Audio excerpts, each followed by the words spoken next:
What is up, everybody? It is your local Ottawa fan, and I'm here today to talk to you about the 2-1 win over the Toronto Scepters. Now, first off,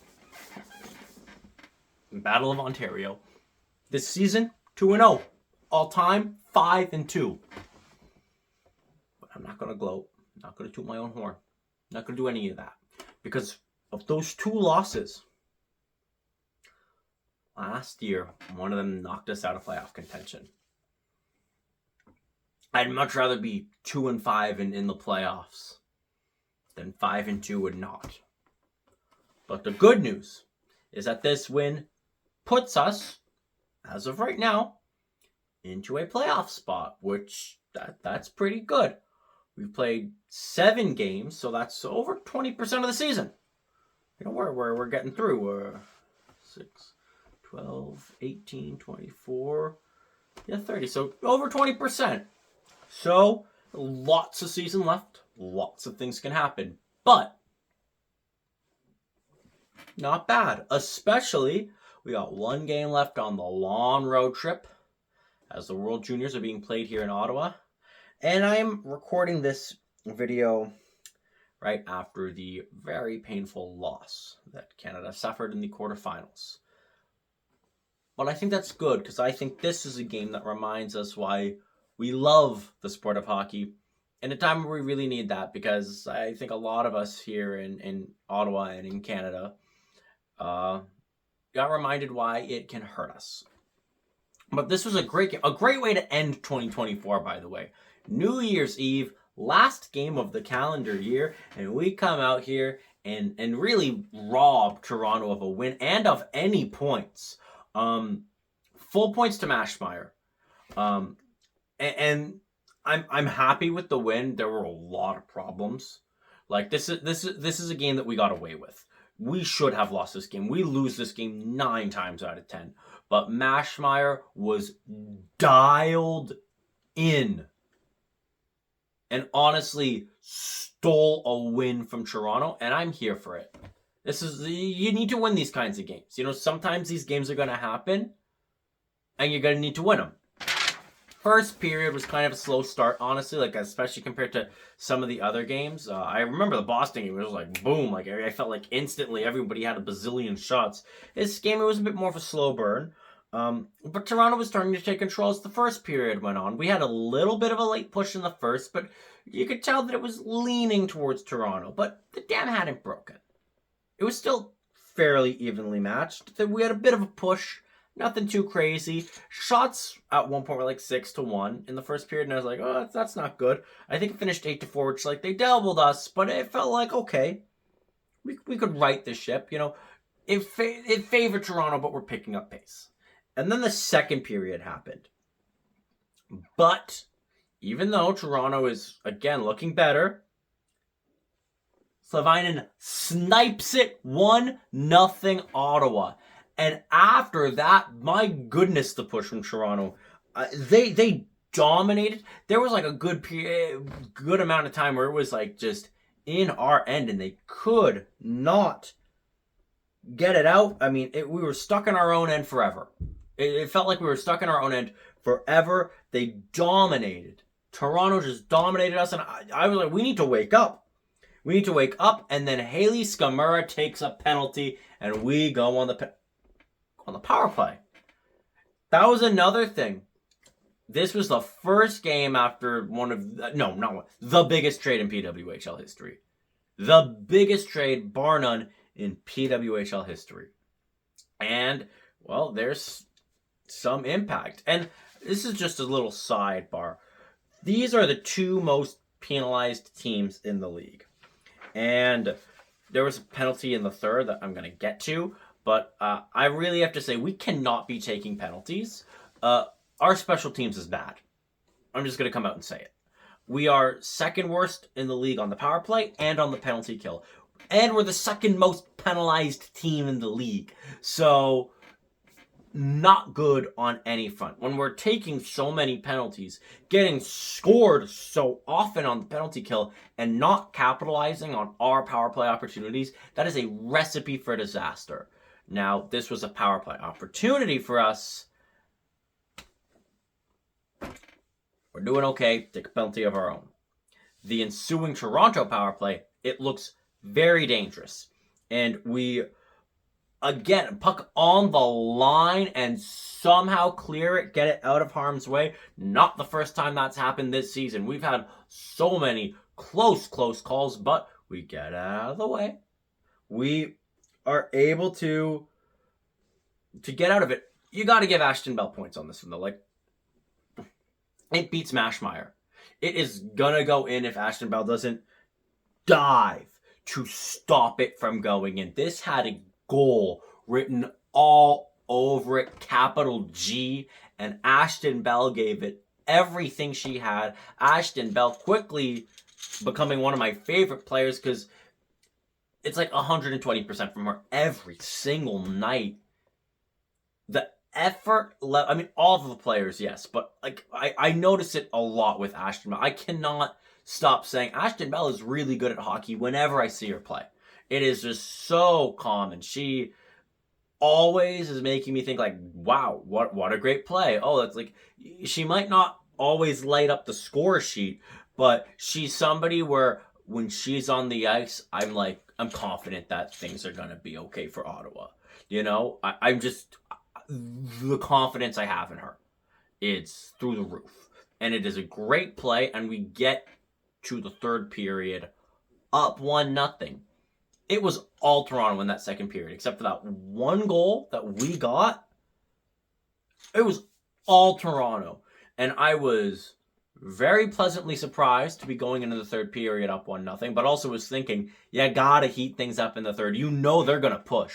You know there's gonna be a huge push from them to tie this game up and to send it into overtime. Actually, not to send it to overtime. They were gonna try and win that game in regulation. Because the way Toronto played the second period, they could have scored 2 goals. Third period starts, and just like that, Emily Clark scores to make it 2-0, and it immediately goes to review.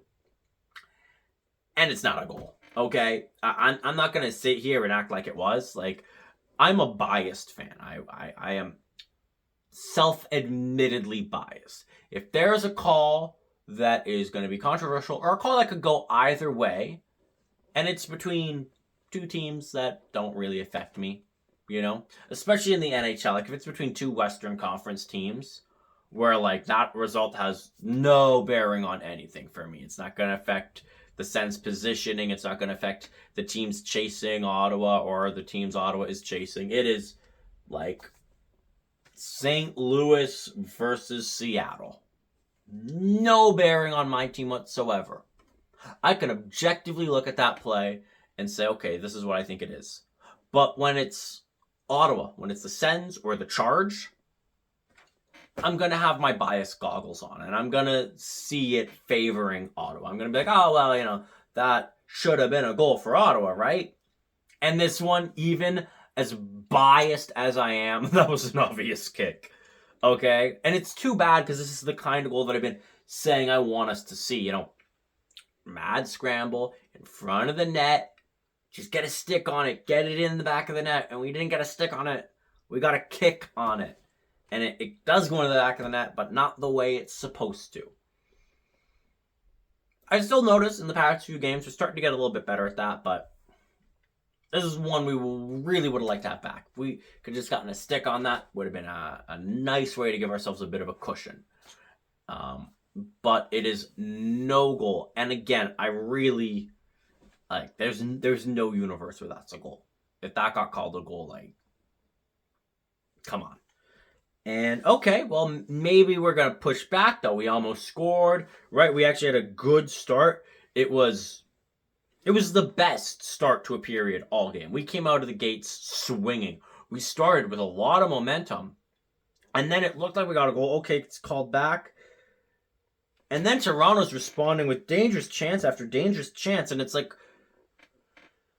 make them play our game. Don't play theirs. Because they were just going at it. They had an offensive pressure cooker going on. It felt like the puck was constantly in our end, like Toronto was always this close. And if it wasn't for Maschmeyer playing the most lights out hockey you've ever seen, it would have been a tie game. We take a penalty. Right as we're starting to maybe get back into it, starting to look like we're okay, at least evening play out a little bit, we take a penalty. We kill it off. So what do? 5-minute major. And again, I'm biased. At first I was like, oh, was that really a major? But yeah, upon review, it is. And it's a dangerous hit. And it's kind of hit you don't want to see in the game. And now, here we are, having to take 5 minutes off the board. One of the worst power plays in the league. Toronto is the most penalized team. I did the calculations. I believe they're at 63 penalty minutes. We're at 59.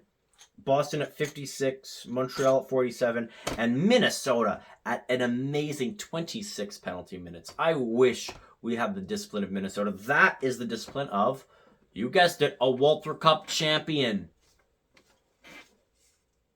Like, we're talking half a game difference of penalty minutes. We take a lot of penalties, and we don't have the, most amazing stuff. Like, we're at 76% on the penalty kill. That is not the number it should be, especially for the amount of penalties we're taking. I can forgive us taking a whole bunch of penalties if it rarely burns us. If we have, a 90% penalty kill, then yeah, take a couple penalties. Who cares? You'll kill it off. But no, 3 out of 4 times, we'll kill it off. And 1 out of 4, we will let it in. And you give them 5 minutes? Don't act surprised. And we won't act surprised. They tie it. Lots of penalty left. Lots of penalty left to kill off. And it is 1-1. And Toronto's had all the momentum. Toronto's had all the shots. And you're thinking, after they scored, I was thinking, I hope we hold on for a point. I hope we at least get to overtime. I hope we get a point. We kill the penalty, thankfully, but still fighting for our lives. We're still getting outshot, outplayed, and then Jincy Roese calls the game. One of the most amazing single efforts you'll see. Starts the play in her own end, brings it in up the side to Toronto. Kind of a weird little shot, but rips it home with 1:10 left. Goal. This one was not kicked in. 2-1 Ottawa with 1:10 left on the clock. We kill the rest. That's the game. And let me just say, Jincy Roese, Emrance Maschmeyer, have yourselves a night, have yourselves a week, have yourselves a month, have yourselves a year. Wow. Emrance Maschmeyer, first and foremost, I gotta say, we wouldn't be anywhere close to where we are if it wasn't for her. First off, last season, we wouldn't have even been in the conversation for the playoffs towards the end of the season if it wasn't for Maschmeyer. We would have been dead in the water way earlier. Way earlier. We at least got eliminated on the last night of the season. We got it down to the final bell of the regular season. You take Maschmeyer out of the equation, we're talking a month or 2 out. We're already done. We're already going home. And Jincy Roese, her first season, I don't believe she got a goal, but she played well. And now she's got some scoring going on. She has been playing really good hockey recently.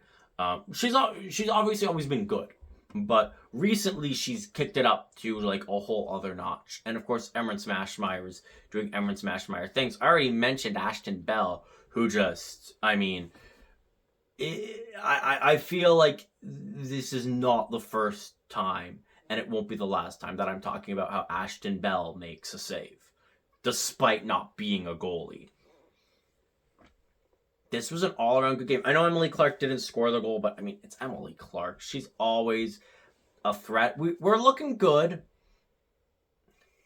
but I would have liked to see a bit more, because we did get outplayed a lot. I'm sure the deserve to win-o-meter was going crazy in favor of Toronto. And it's kind of left, a mixed feeling for me. On the one hand, I look at how we've had some rough losses. I look at our record, which is, this is now our third win, and we have, let's see, Montreal, Boston, and Minnesota all beat us in regulation. So we're 3-3-0-1. So okay. It's okay. We got 10 points in 7 games, which it's like a smidgen under 500 points percentage wise. And currently in a playoff spot, currently third in the league. Not bad, but not great. And on the other hand, I look at, this is the end of the road trip. This is like the hard part of the season. We knew that this is the tough part. If we can just get a win next game, if we can just get a win, then we are doing, we've had five of these games I've been away. The season opener against Montreal. Then we had our home opener against Toronto. We had the CTC game against Montreal. And then we went on a 4-game road trip. And we're going to add another one. We're going to add another one. 6. If you're doing your math, we have 15 home games, 15 away games. And if we're being really honest, we have 14 home games and 14 away games. Because 2 games are going to be played at a neutral site. Now, I know Quebec City might be a bit more in favor of Montreal, but at the same time, I mean, Quebec City isn't exactly fond of Montreal hockey teams. Maybe we'll be able to get some Ottawa fans there to just cheer for not Montreal, Get a little bit of that rivalry of Quebec back. Est-ce que c'est le cœur de Québec? I don't know exactly how to pronounce it. Somebody who speaks better French than me, please tell me how to properly say Battle of Quebec en français. Parce que my French is so-so. C'est comme ci, comme ça. But we are going to have 14 actually away games, where we are playing in the barn of our opponent. And we're going to have 14 actually home games, where you are playing in the city of Ottawa in front of mostly Ottawa fans. So we've played, after our next game, 6 away games. That is going to leave us 8 for the rest of the entire season to our 12 games at home. And if we can make TD Place a place that is scary to play in for other teams, if we can really tap into that home ice advantage, this could be huge. Because the road trip started out really bad. The season started out pretty rough. If you can remember, when it started, there was after 5 games in against Minnesota, I was starting to get pretty worried. I looked at our record of 1 win, 3 losses, 1 overtime loss, and I wasn't exactly stoked, to say the least. We started to bring it back. 3 wins, 3 losses, and an overtime loss isn't that bad. Okay, it's a shootout loss, but same thing. If we can win, if we could get a win, that'd be great. That'd be huge. And then we get to go back home. That'd be monstrously big. But at the same time, games like this, you're not going to win a whole bunch. You're going to win them here and there. And Emmerich Maschmeyer is great and can steal you games. But this needs to be the rare occurrence. This needs to be proof of why we're a good team. That, oh yeah, we got outplayed and still stole a win. And also, we're going to win games that are evenly matched. And we're going to win games where we're the better team. 7 games in, I'm a lot happier than where I was 2 games ago, 5 games in. But I'm also like, I'm not partying yet. I'm not breathing easy. I'll put it that way. Look, I got it now. Yeah, I got it. Of course I got it. I rep this team with pride. I wear this and that with pride. So much pride. And I have faith. I have 100% faith. I'm still getting dreams of Walter coming home. Okay? But also, I'm not going to take 2 wins and be like, oh yeah, we're fine. We're cruising. But I also know that this team is capable of doing very good things. I've seen the type of performances that this team is capable of. I know the players on this team can play exceptionally well. And I know that this team, at its best, can beat any team in the league. It's just I know at its worst, it can lose to any team in this league. And I want to know which team we're going to see more of. Are we going to see the team that is clutch or not? Because that's one thing that I really got to say. And thank you, Jincy Roese, for this. We are an unclutch team. Last season, we were so unclutch. Just look at the 1-goal game losses. Look at the overtime losses. We had 1 shootout win, and I think it was 7 shootout and overtime losses. Absolutely unclutch. If it was a 1-goal game, it was a loss. Like, almost all of the time. And then we have this. A minute 10 left. It can't get more clutch than that, especially considering that when a game goes to overtime, you lose a point, right? Like, there are 3 points available every game, no matter what. A regulation win is 3 full points. A win in overtime or shootout, it's only 2. It's not like in the NHL where if it gets us to overtime and shootout, an extra point just magically appears out of thin air that didn't previously exist, where every game is worth 2 or maybe 3 points. 3 points will be allocated at the end of every single game. We're just deciding how it's going to get allocated. 3 points to one team and 0 to another. 2 points to one team and 1 to another. 2 points to one team and 1 to the other. Or 3 points to one team and 0 to the other. That's what's going to be decided. But it is always going to be 3 points. So scoring with a minute 10 left with the team that you are tied with in points is huge, because you aren't just giving yourself the 3 points. You're taking all the points away from your opponent. You're saying, we are not going to go to overtime. You're getting nothing out of this. And I am not going to only take 2 points. If we went to overtime and won, we'd have a 1-point lead over Toronto. Instead, we have a 3-point lead over Toronto. That goal by Jincy Roese with a minute 10 left, that minute 10 is the difference between us having a 1-point and 3-point lead, and that is huge. Huge! And that is not something that you typically would have seen from Ottawa last season. So I am very hopeful. But still lots of season left to be played. What Ottawa team are we going to get? I don't know. But I have faith. I believe in the Charge, and I cannot wait for 11th. The 11th. They are almost back home, and I'm going to be there with the biggest, loudest, most obnoxious "Go Charge Go" you have ever heard. And of course, as always, go Ottawa, go!